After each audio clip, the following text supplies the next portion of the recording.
Hello दोस्तों, जय श्री राम। आप सबका मेरे यूट्यूब चैनल इग्निशन क्लासेस बिंदौर में स्वागत है। आशा है आप सब अच्छे होंगे। आज मैं मैथ सेकंड की नेक्स्ट वीडियो में लेकर आया हूं एक्सरसाइज 1.1 के आगे के क्वेश्चंस। मींस इससे पहली वीडियो में मैंने आपको एक्सरसाइज 1.1 के कुछ क्वेश्चंस कराए थे जो किसके बिहाफ पर थे कि हम किसी भी डिटरमिनेंट को कैसे सॉल्व करेंगे by using expansion method. Means इससे पहली वीडियो में मैंने आपको एक्सपेंशन मेथड सिखाया है कि एक्सपेंशन मेथड के द्वारा हम किसी भी डिटरमिनेंट को कैसे सॉल्व करेंगे। अगर अभी तक आपने वो मेरी एक्सपेंशन मेथड की वीडियो नहीं देखी है, आप एक्सपेंशन मेथड की वीडियो देखना, लिंक डिस्क्रिप्शन में है। ठीक है, आज हम सीखेंगे कि हम डिटरमिनेंट को सोल्व करेंगे लेकिन बाय यूजिंग प्रॉपर्टीज। मींस हमने जो प्रॉपर्टीज पढ़ी थी डिटरमिनेंट में कि डिटरमिनेंट की कौन कौन सी प्रॉपर्टीज होती हैं, इंट्रोडक्शन में मैंने आपको बताया है। तो आज हम उन प्रॉपर्टीज के बिहाफ पे क्वेश्चन को सोल्व करना सीखेंगे कि हम उन प्रॉपर्टीज को कैसे किसी भी डिटरमिनेंट के क्वेश्चन में लगाएंगे या उसका यूज करेंगे। ठीक है, चलिए वीडियो को स्टार्ट करते हैं और बात करते हैं डिटरमिनेंट की प्रॉपर्टीज के बारे में। ठीक है, तो बच्चों क्वेश्चन कुछ इस तरीके से आता है कि evaluate using property of the determinants. Means किसी भी डिटरमिनेंट, हमें कोई डिटरमिनेंट दिया जाएगा, हमें डिटरमिनेंट को क्या करना है, फाइंड आउट करना है। कैसे? Bye using properties. अब अगर हम प्रॉपर्टीज का यूज कर रहे हैं तो पहले हमें पता होना चाहिए कि प्रॉपर्टीज कौन कौन सी होती हैं। तो मैंने इस पे एक सेपरेट वीडियो बनाई है जिसमें मैंने इंट्रोडक्शन पार्ट 2 है, जिसमें मैंने प्रॉपर्टीज बताई है किसकी, डिटरमिनेंट की। लेकिन अभी क्योंकि हमें इसको यूज करना है तो मैं छोटा सा एक ओवरव्यू दे देता हूं कि मैंने आपको 6 प्रॉपर्टीज बताई हैं। कौन कौन सी प्रॉपर्टीज बताई हैं कि पहली प्रॉपर्टी हमें क्या कहती है, पहली प्रॉपर्टी कहती थी कि अगर मैं किसी भी डिटरमिनेंट के रो को कॉलम में चेंज करना चाहता हूं तो क्या होता है, उसकी जो वैल्यू होती है वो कैसी होती है, अनचेंज हो जाती है। मींस जैसे यहाँ पे कोई डिटरमिनेंट दी गई है 1ab + c, 1b c + a, 1c a + b, तो ये कैसे हैं, ये रो में लिखे हुए हैं। अगर मैं चाहता हूं कि क्या हो, ये रो की जगह कैसे आ जाए, कॉलम में आ जाए। जैसे 1ab + c, फिर 1b c + a, 1c a + b। तो ध्यान से देखो मैंने क्या करा, मैंने जो ये रो में जो एलिमेंट लिखे थे इनको किस में बदल दिया, कॉलम में बदल दिया। तो पहली प्रॉपर्टी क्या कहती है कि आप किसी भी डिटरमिनेंट को अगर रो से कॉलम में बदल रहे हो या फिर कॉलम से रो में बदल रहे हो तो जो डिटरमिनेंट की वैल्यू होती है वो कैसी रहती है, अनचेंज रहती है। यानी कि जो इसका आंसर आएगा वो आंसर क्या होगा, सेम रहेगा, चाहे आप इस तरीके से सोल्व करो चाहे इस तरीके से सोल्व करो। ठीक है, दूसरी प्रॉपर्टी क्या कहती है, दूसरी प्रॉपर्टी कहती है कि अगर आप किन्हीं भी दो या कोई भी दो कॉन्जुगेटिव रो या कॉन्जुगेटिव कॉलम को आपस में इंटरचेंज करते हो तो क्या होगा, वैल्यू तो अनचेंज रहेगी लेकिन साइन क्या हो जाएगा, चेंज हो जाएगा। क्या बोल रहा है वो कि जैसे देखो ये फर्स्ट रो है, ये कौन सी है, फर्स्ट रो, और ये कैसी है, सेकंड रो। मैं ये चाहता हूं कि फर्स्ट रो नीचे आ जाए, सेकंड ऊपर पहुंच जाए। या फिर ये कौन सा कॉलम है, फर्स्ट कॉलम, और ये कौन सा कॉलम है, सेकंड कॉलम। मैं ये चाहता हूं कि क्या हो कि ये जो कॉलम है ये सेकंड की जगह पे आ जाए और सेकंड कॉलम फर्स्ट की जगह पे आ जाए। तो देखो एक के बाद दो आता है, एक के बाद दो आता है, इसलिए कब बोला गया है, कॉन्जुगेटिव। यानी फर्स्ट रो के बाद सेकंड रो। ऐसा नहीं है कि फर्स्ट के बाद आप डायरेक्ट थर्ड रो को चेंज कर दोगे, एक एक करके चेंज करनी पड़ेगी। इसलिए एक वर्ड यूज करा गया है कॉन्जुगेटिव, जो हिंदी वाले बच्चे हैं उन्हें बोलते हैं क्रम अनुसार। ठीक है, तो मतलब क्या है, क्या कहती है ये प्रॉपर्टी कि अगर आप इस तरीके से दो कॉन्जुगेटिव रो को या दो कॉन्जुगेटिव कॉलम को आपस में इंटरचेंज कर रहे हैं तो जो इसका आंसर आता है, जो इसकी वैल्यू आती है वो तो कैसी रहेगी, जो वैल्यू होती है वो कैसी रहती है, अनचेंज। यानी कि वो चेंज नहीं होगी। लेकिन क्या होगा, डिटरमिनेंट का क्या चेंज हो जाएगा, साइन चेंज हो जाएगा। साइन चेंज हो जाएगा मतलब अगर अभी ये डिटरमिनेंट कैसा है, प्लस है, तो जब मैं रो चेंज कर दूंगा तो कैसा हो जाएगा, ये माइनस का हो जाएगा। ठीक है, इसको मैंने बिल्कुल डिटेल में समझाया है, आप इंट्रोडक्शन ऑफ डिटरमिनेंट की मेरी वीडियो देख सकते हैं। थर्ड प्रॉपर्टी क्या कहती है, फर्स्ट हो गई, थर्ड हो गई, सेकंड हो गई, अब आते हैं थर्ड प्रॉपर्टी। थर्ड प्रॉपर्टी क्या कहती है कि अगर हमारे पास कोई भी डिटरमिनेंट के किसी भी एक रो में या किसी भी एक कॉलम में सारे एलिमेंट कैसे हैं, अगर जीरो हैं। जैसे क्या बोल रहा हूं, जैसे क्या मतलब है इसका, ये लिखा हुआ है, तो ये बोल रहा है कि थर्ड प्रॉपर्टी क्या कहती है कि अगर किसी भी डिटरमिनेंट के किसी भी रो में, जैसे फर्स्ट रो में सभी एलिमेंट क्या है, जीरो है, तो ये कौन सा है, कॉलम है, या किसी भी कॉलम में सारे एलिमेंट कैसे हैं, जीरो हैं, तो वो डिटरमिनेंट क्या हो जाती है, जीरो हो जाती है। समझ गए? तो जैसे ये फर्स्ट रो है, इसके सारे एलिमेंट कैसे हैं, सॉरी बस फर्स्ट कॉलम है, तो ये क्या है, इसके सारे एलिमेंट कैसे हैं, जीरो है, तो इसलिए इसका आंसर कितना आ जाएगा, जीरो हो जाता है। या फिर ऐसा मान सकते हो कि यहाँ पे कुछ वैल्यू लिखी हुई है और यहाँ पे क्या है, जीरो। ठीक है, तो क्या है, ये पूरी रो, पूरी की पूरी रो क्या है, जीरो है, तो तब भी इसका आंसर क्या हो जाएगा, जीरो। तो चाहे ये रो जीरो हो या ये हो, ये कॉलम हो या ये कॉलम हो, मतलब कुछ भी, अगर डिटरमिनेंट में कोई भी रो और कोई भी कॉलम के सभी एलिमेंट कैसे हैं, जीरो हैं, तो वो डिटरमिनेंट क्या कहलाती है, जीरो कहलाती है। उसके बाद फोर्थ नंबर पे क्या बोल रहा है, फोर्थ नंबर पे बोलता है कि अगर हमारी कोई भी डिटर्मिनेट है, ठीक है, अगर हमारे पास कोई भी डिटर्मिनेट है और अगर उस डिटर्मिनेट की कोई भी दो रो या कोई भी दो कॉलम सेम है, आइडेंटिकल है, तब भी उसकी वैल्यू क्या बन जाएगी, 0। मतलब जैसे ये देख लेते हैं कि पहली रो कितनी है, 1 2 3, ठीक है, उसके बाद क्या है 2 4 8 मान लेते हैं, उसके बाद फिर से क्या आ गया 1 2 3। तो ध्यान से देखो इसकी फर्स्ट रो और थर्ड रो, फर्स्ट और थर्ड रो क्या है, सेम है, तीन सारे एलिमेंट कैसे हैं, सेम है। तो अगर इस तरीके का केस बनता है तो भी इसका आंसर कितना बन जाएगा, 0। इसका आंसर कितना आएगा, 0। तो अगर कोई भी डिटर्मिनेंट की सभी कोई भी दो रो या कोई भी दो कॉलम अगर सेम है तो वो डिटर्मिनेंट क्या बन जाता है, 0 बन जाता है। उसके बाद फिफ्थ प्रॉपर्टी क्या कहती है, फिर फिफ्थ प्रॉपर्टी कहती है कि अगर आप किसी भी रो में या किसी भी कॉलम में सभी एलिमेंट में क्या कर रहे हैं, किसी नंबर से मल्टीप्लाई कर रहे हैं, तो जो डिटर्मिनेंट आएगा वो भी क्या आएगा, उस नंबर का मल्टीपल होके आएगा। ठीक है, क्या मतलब है इसका, जैसे देखो यहाँ पे क्या है, ये कौन सी कॉलम है, फर्स्ट कॉलम है। तो अगर मैंने मान लो इसमें m से मल्टीप्लाई की है, किससे की है, m से मल्टीप्लाई की है, m कोई नंबर होगा, 0 नहीं होना चाहिए, 0 के अलावा कुछ भी होना चाहिए। तो जो ये नंबर है, इस नंबर जिस नंबर से मैंने इसके सभी एलिमेंट में क्या की है, मल्टीप्लाई की है, तो क्या होगा, इसका जो आंसर आएगा वो भी मल्टीप्लाई होके ही आएगा, किसका, ओरिजिनल डिटर्मिनेंट का। ठीक है, चलिए उसके बाद आते हैं सिक्स प्रॉपर्टी पर। सिक्स प्रॉपर्टी क्या कहती है कि अगर मान लेते हैं कि हमारे पास कोई भी डिटर्मिनेंट है, हमारे पास कोई भी डिटर्मिनेंट है और जो जिसके कोई भी एक रो या कोई भी एक कॉलम के सभी एलिमेंट क्या है, सम है किसी दूसरे नंबर के। ठीक है, जैसे देखो इसमें ये फर्स्ट कॉलम है, तो इस फर्स्ट कॉलम में क्या है, ये जो एलिमेंट है ये दो नंबरों के सम से मिलकर बने हैं, दो नंबरों के सम से मिलकर बने हैं, दो टर्म कह सकते हो या नंबर से मिलकर बने। तो क्या होता है कि इस तरीके की डिटर्मिनेंट को हम क्या कर सकते हैं, हम तोड़कर लिख सकते हैं या डिवाइड करके लिख सकते हैं। कैसे, अलग अलग डिटर्मिनेंट में सेम ऑर्डर की और प्लस के साइन के साथ।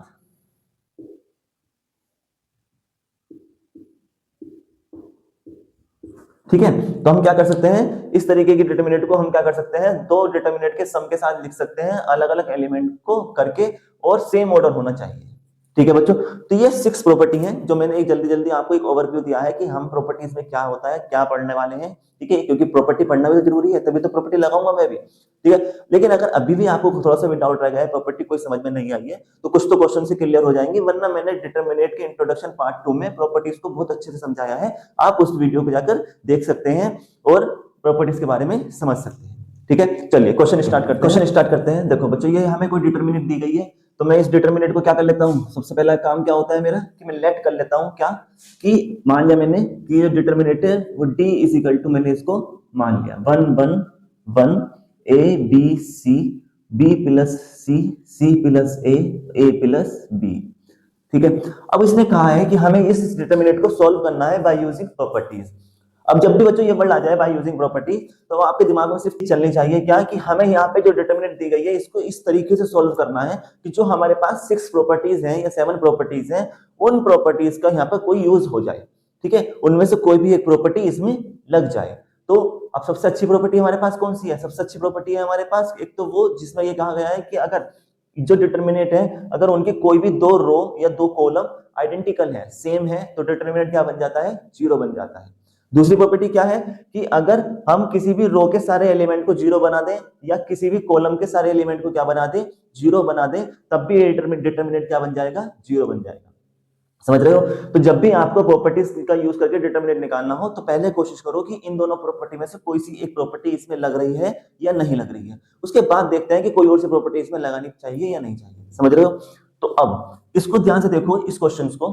तो देखो यहाँ 1 1 1 है, चलो इसे हम कुछ नहीं कह सकते, कर सकते हैं, लेकिन फिलहाल मैं इसको कुछ नहीं कर रहा। पहले इसको ध्यान से देखो, देखो इसमें b प्लस सी है, c plus a plus b, means क्या है, अगर मैं इन दोनों को जोड़ दूं, कौन कौन सी को, यानी इसको बोलते हैं, ये कौन सा कॉलम कहलाएगा, C2, ये कहलाएगा C1, ये कौन सा कॉलम है हमारा, C3, ये first column, second column, third column.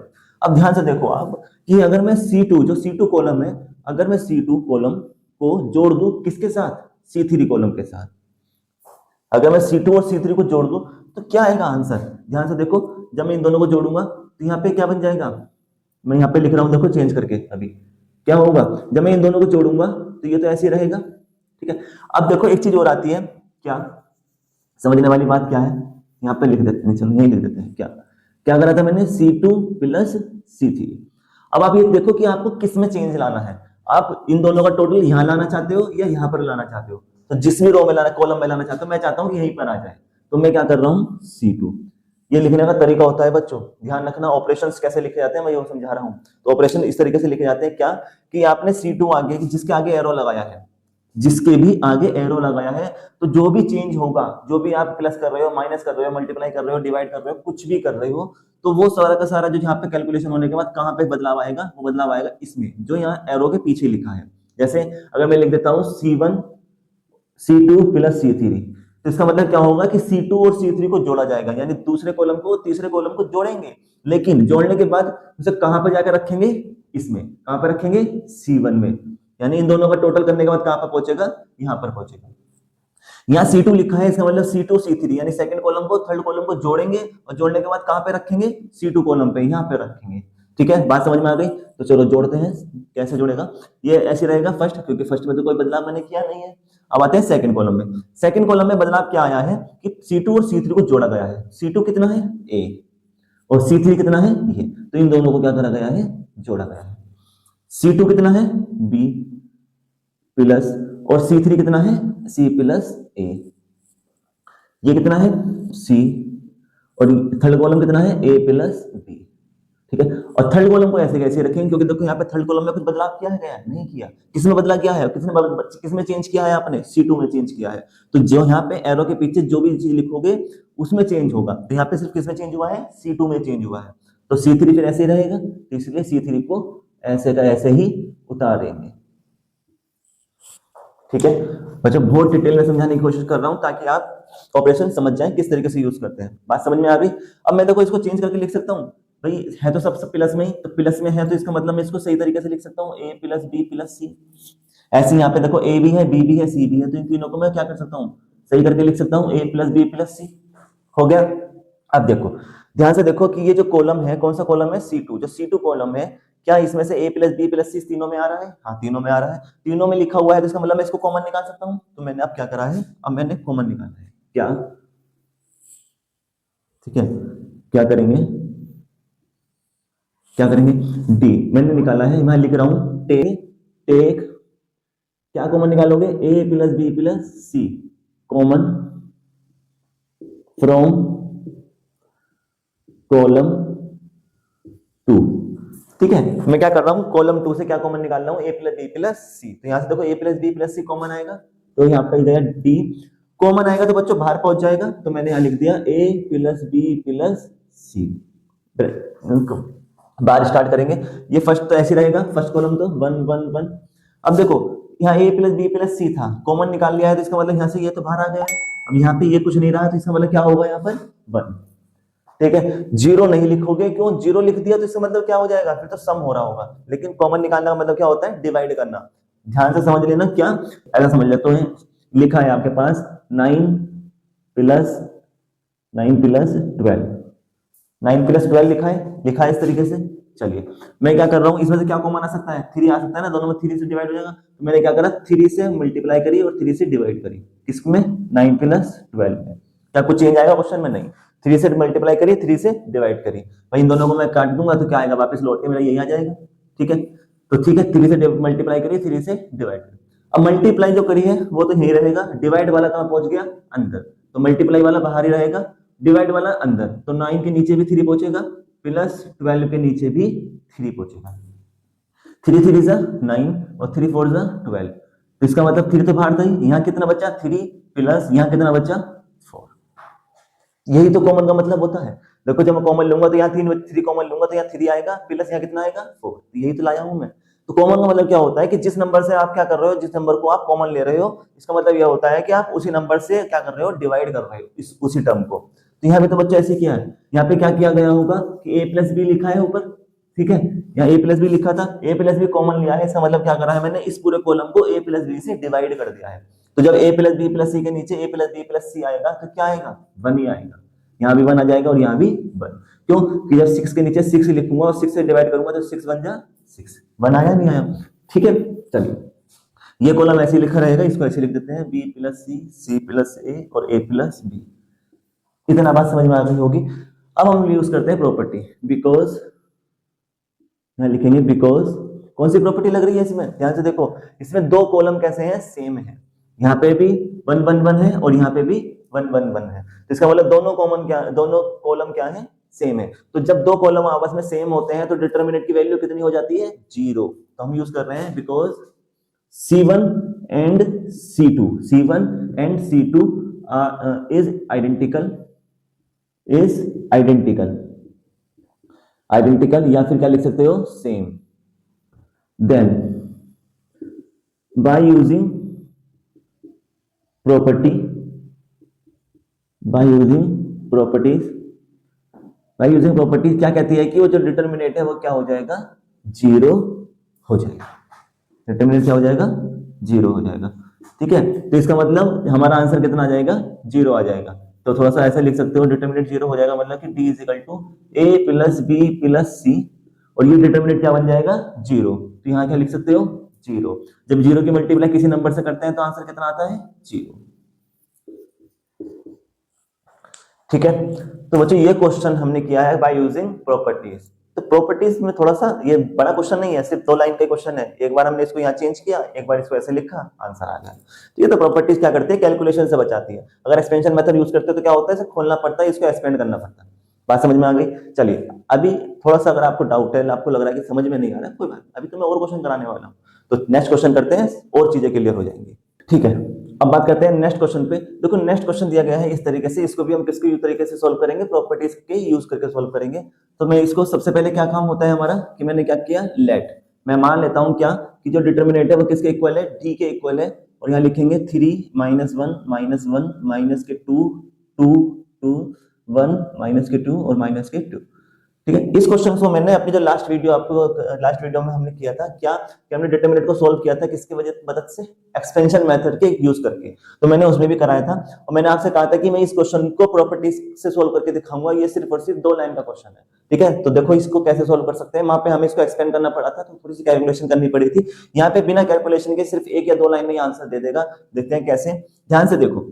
हमारे पास एक प्रॉपर्टी है डिटरमिनेंट की, जो क्या बताती है कि अगर हमारे पास कोई भी 2 रो या कोई भी 2 कॉलम क्या है, आइडेंटिकल है, सेम है, तो वो डिटरमिनेंट क्या बन जाती है, 0 बन जाती है। अब इसको ध्यान से देखो, तो देखो ये जो रो है कौन सी, सेकंड रो, और ये जो है रो कौन सी, थर्ड रो। क्या ये देखो ध्यान से कि दोनों सेम है या नहीं है, सेम है भाई। -1 यहाँ लिखा है, -1 यहाँ है, यहाँ पे 2 है, यहाँ भी 2 है, -2 है और -2 है, सेम है। तो जब सेम है तो फिर मुझे सॉल्व करने की जरूरत ही क्या पड़ी। तो मैं डायरेक्ट प्रॉपर्टी ना लिखूं, तो मैं यहाँ पे लिखूंगा बिकॉज जो कौन सी रो है, रो 2 जो है वो इक्वल है किसके, रो 3 के। ठीक है, रो 2 जो है वो किसके है, इक्वल है, रो 3 के इक्वल है। देन बाय यूजिंग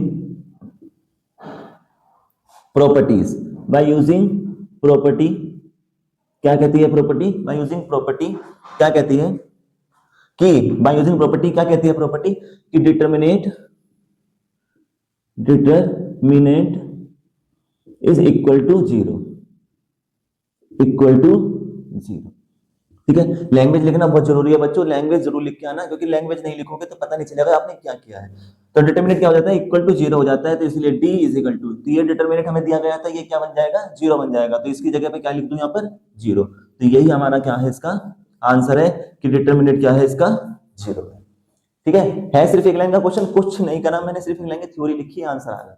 तो इस तरह के क्वेश्चन आपके 1 या 2 नंबर में आते हैं। अगर समझ लेना 1 नंबर में आपको डिटरमिनेट सोल्व करने के लिए दिया है, तो समझ लेना कि उसका आंसर 1 या 2 लाइन का ही है, और सिर्फ आपको ढूंढना है कि आंसर कहाँ है। क्लियर है। चलिए नेक्स्ट क्वेश्चन की बात करते हैं। नेक्स्ट क्वेश्चन करते हैं, ये नेक्स्ट क्वेश्चन है, इसको भी हमें सॉल्व करना है बाय यूजिंग प्रॉपर्टीज। देखो इस मेथड से सिर्फ ये भी 2 या 3 लाइन का है, इस कैसे सॉल्व करेंगे इसको, ध्यान से देखो। पहले मैं इसको क्या करूंगा, लेट कर लेता हूं। ठीक है, चलो ऊपर ही लिख देते हैं, यहाँ पे इसको क्या कर देता हूँ, लेट कर लिया मैंने, किसके बराबर है ये, D के बराबर है, ये मैंने मान लिया। अब अगर देखो हमारे पास कौन कौन सी प्रॉपर्टीज है, हमारे पास प्रॉपर्टी कौन कौन सी है, एक तो वो प्रॉपर्टी है कि जिसमें सारे एलिमेंट क्या है, अगर सेम है तो ये 0 बन जाएगा, 2 रो के सारे एलिमेंट क्या है, सेम है। या फिर एक प्रॉपर्टी थी कि अगर हम क्या कर देते हैं कि एक ही रो के सारे एलिमेंट क्या कर देते हैं, 0 बन जाते हैं, तो फिर क्या बन जाती है, डिटरमिनेंट 0 बन जाती है। तो मैं देखो इसमें ध्यान से देखो, जब इस तरीके के क्वेश्चन आते हैं तो पहले कोशिश करो कि 1 बना कर लेकर आऊं किसी तरीके से। अब देखो यहाँ 1 है, ओमेगा है, ओमेगा स्क्वायर है, ओमेगा है, ओमेगा स्क्वायर है, 1 है, ओमेगा स्क्वायर 1 है और ओमेगा है। अगर अगर मैं इन तीनों को जोड़ दूं किसी एक कॉलम में तो क्या होगा, तीनों एक ही टर्म एक जगह आ जाएंगे। क्या कर रहा हूं देखो ध्यान से, मैंने C1 में चेंज किया, किसमें बदलाव करके लेकर आऊंगा, C1 में बदलाव करके लेकर आना है, चेंज करके लेकर आऊंगा, यानी कि मैं जो भी कुछ करूंगा वो कहां पे चेंज होगा, C1 में चेंज होगा। तो C1 में चेंज कर रहा हूं क्या कि C1 plus C2 plus C3। मैं तीनों को जोड़ रहा हूं, किसको, पहले कॉलम, दूसरे कॉलम को, तीसरे कॉलम को। मैं तीनों कॉलम को जोड़ रहा हूं और जोड़ने के बाद कहां रखूंगा, C1 में। कहां बदलाव होगा, C1 में।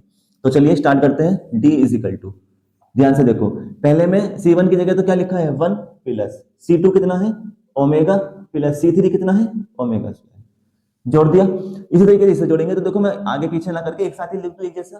तो इसलिए देखो ओमेगा है, ओमेगा स्क्वायर है, 1 है, तीनों आपस में प्लस में आएंगे तो आगे पीछे करके लिख सकता हूं। तो मैंने इसलिए इनको एक ही सीरियल में लिख दिया ताकि दोनों एक जैसे लगे देखने में।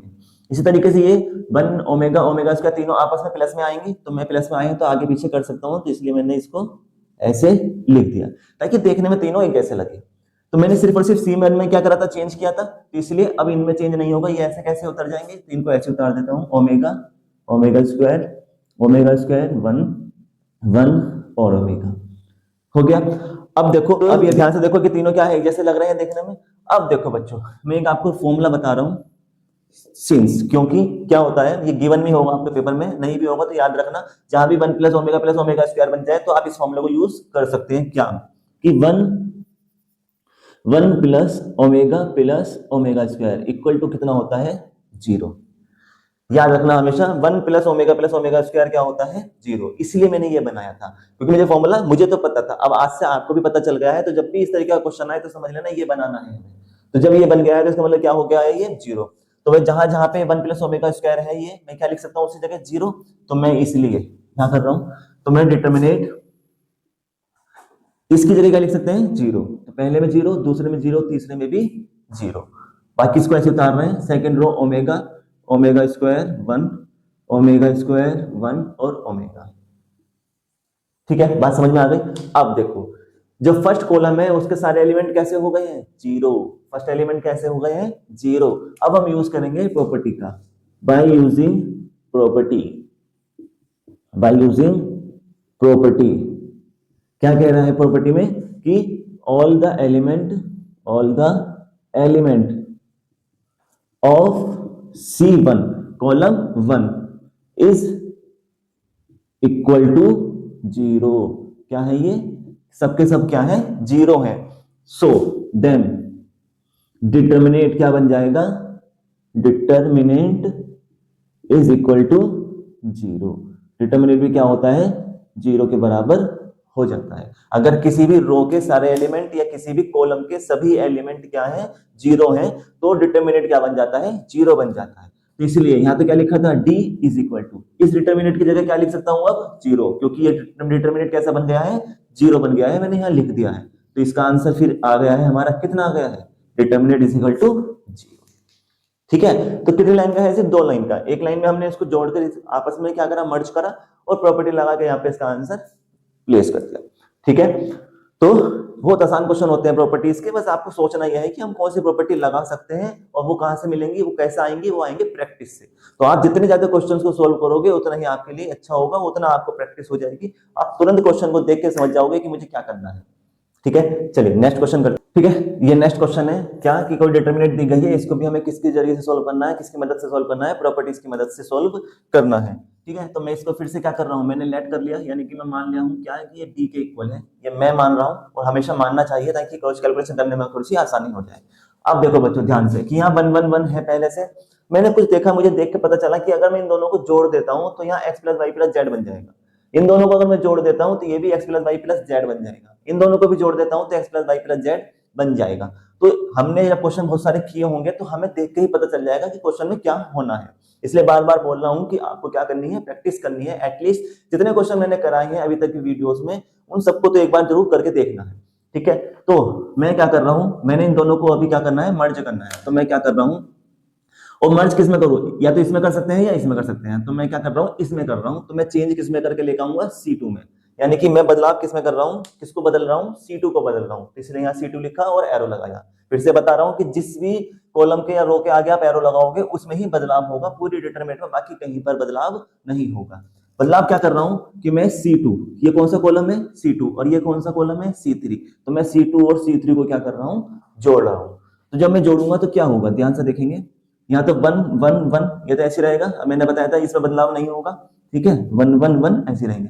यहाँ बदलाव होगा तो C2 कितना है x और C3 कितना है y प्लस जेड, और दोनों को जोड़ना है तो प्लस y प्लस जेड। इसी तरीके से देखो x यहाँ भी जुड़ेंगे C2 और C3, तो x y z तीनों प्लस के साइन के साथ आएंगे, तो मैंने आगे पीछे करके एक जैसा करके लिख रहा हूँ x plus y plus z।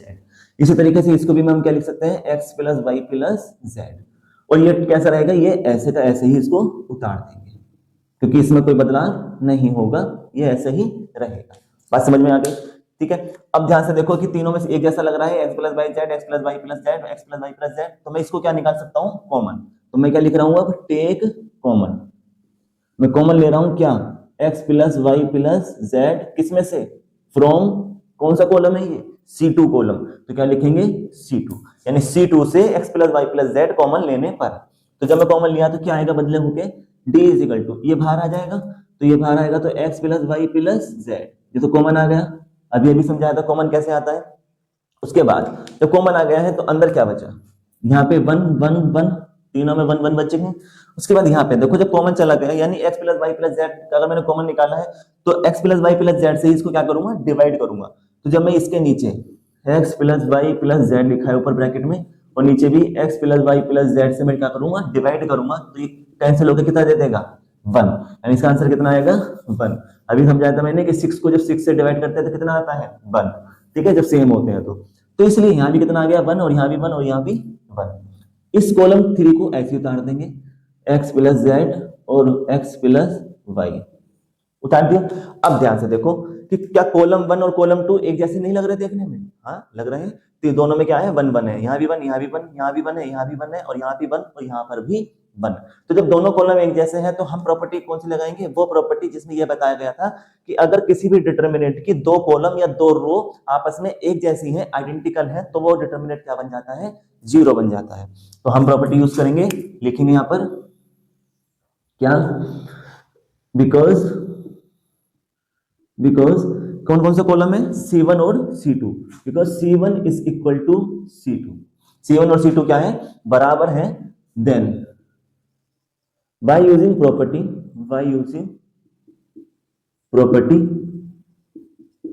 का यूज करने पर क्या बोलती है प्रॉपर्टी, कि जो डिटर्मिनेंट है इज इक्वल टू 0, यानी 0 हो जाता है, इज इक्वल टू 0, डिटर्मिनेंट क्या कहलाता है, वो 0 हो जाता है। तो अब ध्यान से देखो कि ये यहाँ पे क्या लिखा था, d, और इसके आगे कॉमन क्या लिया है मैंने, x plus Y plus Z, तो डिटर्मिनेंट कौन सा है ये, तो ये डिटर्मिनेंट क्या हो जाता है, 0 हो जाता है, यानी इस पूरे की जगह मैं अब क्या लिख सकता हूँ, 0। ये कैसे रहा, इस पूरे की जगह क्या लिख दिया मैंने, 0 के किसी भी नंबर से मल्टीप्लाई करते हैं तो क्या आता है, 0, तो इसलिए डिटर्मिनेंट कितना आ गया बच्चों, डिटर्मिनेंट कितना आ गया, 0, ये इसका आंसर है। ठीक है, तो बहुत छोटे से क्वेश्चन से बस ट्रिक लगानी है, सोचना यह है कि हमें करना क्या है। ठीक है, बात समझ में आ गई है। चलिए नेक्स्ट क्वेश्चन करते हैं। ठीक है, ये नेक्स्ट क्वेश्चन है, चलिए इसके बारे में बात करते हैं। इसको भी सोल्व करना है हमें, कैसे, बाय यूजिंग प्रॉपर्टी। तो मैंने क्या करा, सबसे पहले इसको मान लिया d इज इक्वल टू जो डिटर्मिनेंट दी गई है। अब देखो इसको हम प्रॉपर्टी में यूज करेंगे तो जरा ध्यान से देखेंगे तो पता चलेगा इसमें क्या होना है। तो फर्स्ट रो तो हमने देखी, इसमें कुछ हमें पता नहीं चल रहा, लेकिन मैंने सेकंड देखा 3, उसके बाद देखा यहाँ। तो ध्यान से देखो, अगर, क्योंकि देखो मैंने बहुत सारे क्वेश्चन बच्चों कर रखे हैं, तो मुझे तो एक ही बारे में पता चल रहा है कि इसमें क्या करना है, आपको थोड़ा सा ढूंढना पड़ेगा। फिर वही बात है कि आप जैसे जैसे जितने क्वेश्चन लगाओगे, जितने क्वेश्चन ज्यादा से ज्यादा करोगे, आपको उतना ही इस पर प्रैक्टिस हो जाएगी और आप देखते ही बताओगे इसमें क्या करना है। फिलहाल देखो मैं क्या कर रहा हूं, ध्यान से देखो। अगर मैं इस लास्ट कॉलम में, कौन सी रो है ये, R3, अगर मैं R3 में से 3 कॉमन ले लूं, 3 कॉमन ले लूं, तो क्या होगा कि ये जो है ये R2 के बराबर हो जाएगी। ठीक है, जैसे देखो ध्यान से मैं क्या लिख रहा हूं, टेक कॉमन, क्या करा है मैंने, टेक कॉमन क्या, 3, किसमें से, फ्रॉम R3, यानी R3 में से 3 कॉमन लेने पर, रो 3 में से 3 कॉमन लेने पर, तो क्या होगा, d इज इक्वल टू, अभी बताया था मैंने, जो कॉलम कॉमन लेते हैं उसे कहां रखते हैं, बाहर रखते हैं, तो मैंने बाहर रख दिया इसको। अब क्योंकि सिर्फ और सिर्फ R3 में से कॉमन लिया है तो बदलाव किस में आएगा, R3 में से आएगा, तो बाकी सबका सब ऐसे रहेगा, इसलिए ये ऐसे रहेगा 2 3 15। कौन सा रो है ये, फर्स्ट रो। उसके बाद ये भी ऐसी रहेगी 3 7 8, ये कौन सी रो है, सेकंड रो। अब बात आती है थर्ड रो की, इसमें से 3 कॉमन ले रहा हूं, तो कॉमन लेने का मतलब क्या है कि जिस नंबर को आप कॉमन ले रहे हो उसको क्या करते हैं, उससे डिवाइड करते हैं। तो 9 है तो 9 को किससे डिवाइड करूंगा, 3 से। क्यों, क्योंकि मैंने क्या कॉमन लिया है, 3। तो कॉमन लेने का मतलब ये होता है कि आप जो नंबर कॉमन ले रहे हो उस नंबर को क्या कर दो, डिवाइड कर दो अंदर। तो मैंने 3 को डिवाइड करा तो 3 से कितना होता है, 9। कितना आ गया है, 3, तो 3 आ गया। इसी तरीके से यहाँ कितना लिखा है, 21 को जब 3 से डिवाइड करूंगा तो कितना आएगा, 3 7 सा 21, तो कितना आया है, 7। इसी तरीके से जब 24 लिखा है उसको 3 से डिवाइड करूंगा तो 3 8 सा 24, तो यहाँ कितना आ गया है, 8। ठीक है, बात समझ में आ गई, ये हो गया। अब ध्यान से देखो, क्या रो सेकंड, ये कौन सी रो है, R2, और ये कौन सी रो है, R3। क्या R2 और R3 आपस में एक जैसे नहीं है, सारे एलिमेंट एक जैसे नहीं है, यहाँ 3 है, यहाँ भी 3 है, 7 7 8 8, बन गए दोनों आइडेंटिकल। तो प्रॉपर्टी लगा सकते हैं कौन सी, अब हम प्रॉपर्टी कौन सी यूज करेंगे, बिकॉज, क्योंकि क्या हुआ है कि जो R2 है वो बराबर है किसके, R3 के। जो R2 है वो किसके बराबर है, R3 के है। दोनों के एलिमेंट कैसे हैं, आइडेंटिकल है। All the elements are identical, जितनी आप लैंग्वेज लिख सकते हो उतना अच्छा है। ऑल द एलिमेंट्स आर नहीं, all the elements is identical, कैसे हैं, एक जैसे हैं। सो डिटर्मिनेंट क्या हो जाएगा, डिटर्मिनेंट क्या हो जाएगा, इज इक्वल टू 0। डिटर्मिनेंट कैसा हो जाएगा, 0 हो जाएगा बाय यूजिंग प्रॉपर्टी, इसकी वजह से, प्रॉपर्टीज की वजह से। ठीक है, लैंग्वेज अपने अकॉर्डिंग आप लिख सकते हैं जैसा आप चाहें, प्रॉपर्टीज। तो क्या होगा, यानी कि यहाँ पे क्या लिखा है, डी, यहाँ बाहर क्या लिखा हुआ है, 3 इंटू, क्योंकि दोनों रो क्या है, एक जैसी हैं, ऑल द एलिमेंट्स क्या है, आइडेंटिकल है, सेम है, तो इसका मतलब यहाँ जो डिटर्मिनेंट है, ये पूरा डिटर्मिनेंट है, इसकी जगह पे क्या आ जाएगा, 0 आ जाएगा। इस पूरे की जगह क्या आ जाएगा, 0। ठीक है, थोड़ा छोटा करके लिखते हैं 0। अब 0 की मल्टीप्लाई किसी भी नंबर से करते हैं तो क्या आता है आंसर, 0। तो इसलिए हमारा आंसर कितना हो गया, डी इज इक्वल टू कितना आ गया, इसका भी 0। ठीक है, बात समझ में आ गई। तो बच्चों, आज हमने क्वेश्चंस किए हैं कि डिटर्मिनेंट को हम कैसे फाइंड आउट करते हैं, बाय यूजिंग प्रॉपर्टीज। तो अगर आपको वीडियो अच्छी लगी है, कॉन्सेप्ट समझ में आया है, तो चैनल को सब्सक्राइब करेंगे, वीडियो को लाइक करेंगे एंड शेयर करेंगे अपने दोस्तों में, साथ ही बेल आइकन को प्रेस करेंगे ताकि आने वाली वीडियोस मेरी आप तक पहुंच सके। इससे नेक्स्ट वीडियो में हम डिटर्मिनेंट पे ही क्वेश्चंस करेंगे, एक्सरसाइज 1.1 के आगे के क्वेश्चंस। मींस नेक्स्ट वीडियो में मैं आपको कराऊंगा प्रूफ करने वाले क्वेश्चंस कि कैसे हम डिटर्मिनेंट को प्रूफ करते हैं। ठीक है, मिलेंगे जल्दी नेक्स्ट वीडियो में। जय श्री राम।